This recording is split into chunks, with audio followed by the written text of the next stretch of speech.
When you think of colonies on other planets, you probably think of large groups of people congregating in colony bases like you've seen in science fiction movies and shows. However, a new study claims you'd only need 22 people to start a Mars colony successfully.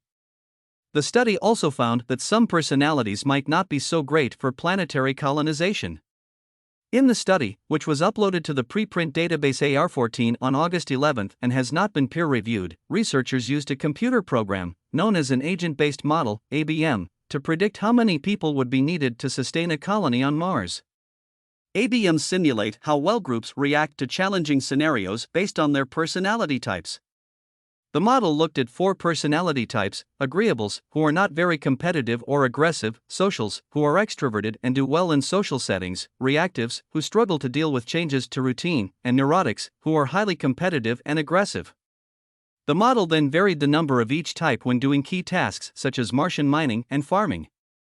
The researchers found that if most people were agreeables or socials, just 22 people could sustain a colony. With more neurotics and reactives, larger groups were needed to succeed. Limiting the size of the first Martian colonies will be very important, because the more people and equipment that are needed, the more expensive it will be. However, the study has major limitations. For example, the model assumed that someone else had built the colony's infrastructure, such as buildings, vehicles, and other equipment. The first colonists were also assumed to have 7 years' worth of energy from a mini-nuclear reactor, like the ones that power the Mars rovers, and to receive regular supplies from Earth. The model also only simulated the first 28 years of the colony. Models were deemed a success as long as at least 10 people survived to the mission's end. As a result, not everyone is convinced that a colony with so few people would work out in reality, especially if the end goal is creating a self-sustaining civilization on the Red Planet. 22 people is not enough to build and sustain a fully functioning and autonomous colony on Mars, Jean-Marc Salati, an astronautics researcher at the IMS, Integration from Material to Systems, laboratory in Bordeaux, France, told Live Science. Salati's research had previously found the minimum to be 110 people.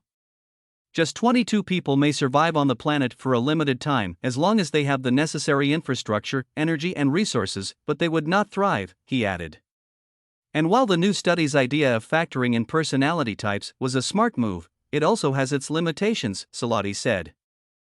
For a colony, a simple dispute or conflict could lead to a disaster, Salati said.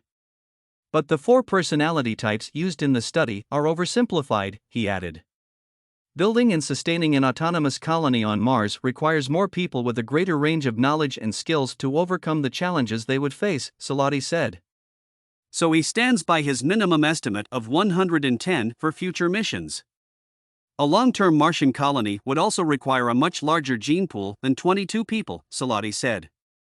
If not, Martian babies would run into problems with inbreeding, which would reduce resilience and increase the odds of a disease or physiological defect wiping them out.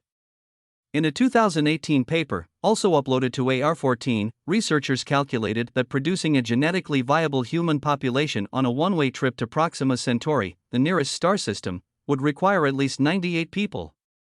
A similar number would be needed on Mars.